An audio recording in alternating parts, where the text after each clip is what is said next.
This is part two of the principles of design, and we are concluding with emphasis, which we got cut off with.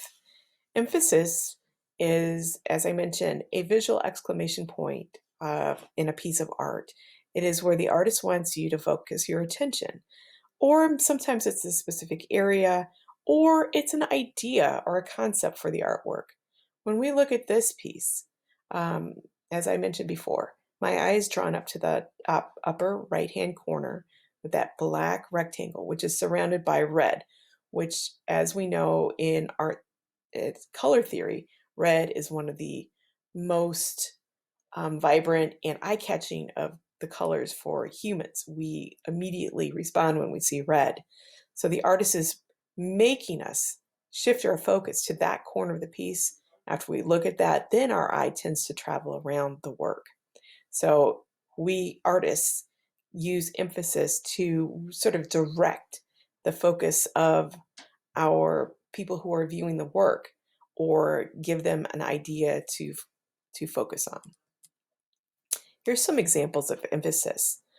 The piece on the left, which is the coil pot lady with the sailboat on her head, um, really the area of emphasis there becomes the top of her head, where now we see something unexpected, such as the wave, which has a pop of color, and also the boat, which is something that we are not expecting on top of a human head.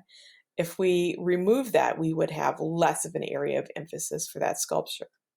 In the middle piece, which is the ceramic cup, it is got a very simple linear black design with white. And then we see that having the artist gold leaf the interior of the piece creates a visual pop for us. So it becomes an area of emphasis on that vessel as well.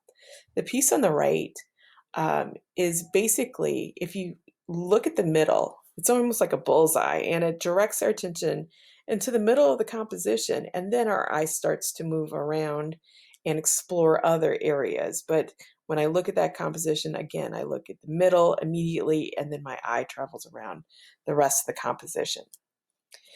Variety is another art element, and variety uses different types of one art element or uses many types of art elements combined.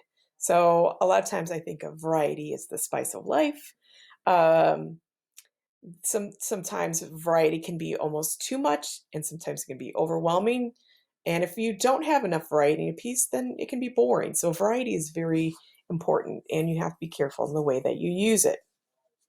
So if we look at the sculptural pieces on the left, those are human faces, and you see a variety of shapes and colors and textures being used on the work.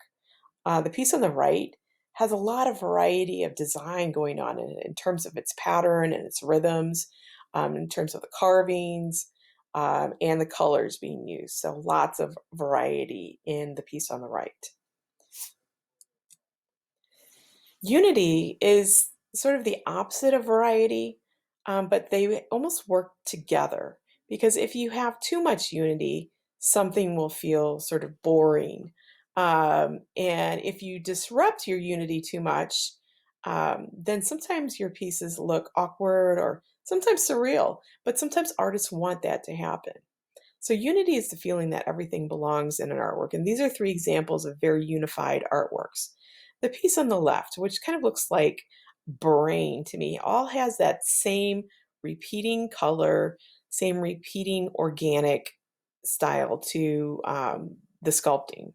The piece in the middle has concentric circles that are repeating over and over and over again, but they get smaller as they go. And then you see that it's unified by a beige color palette.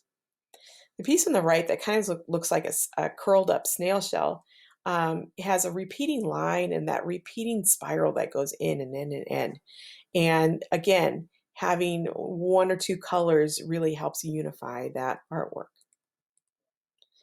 Valence is our next type of artwork, and that is the visual or physical weight of an object. And there are three types of balance that I'm going to go over. There's symmetrical, asymmetrical, and radial. So symmetrical balance, when split down the middle, you'll see that both halves are mirror image of themselves. This is a very stable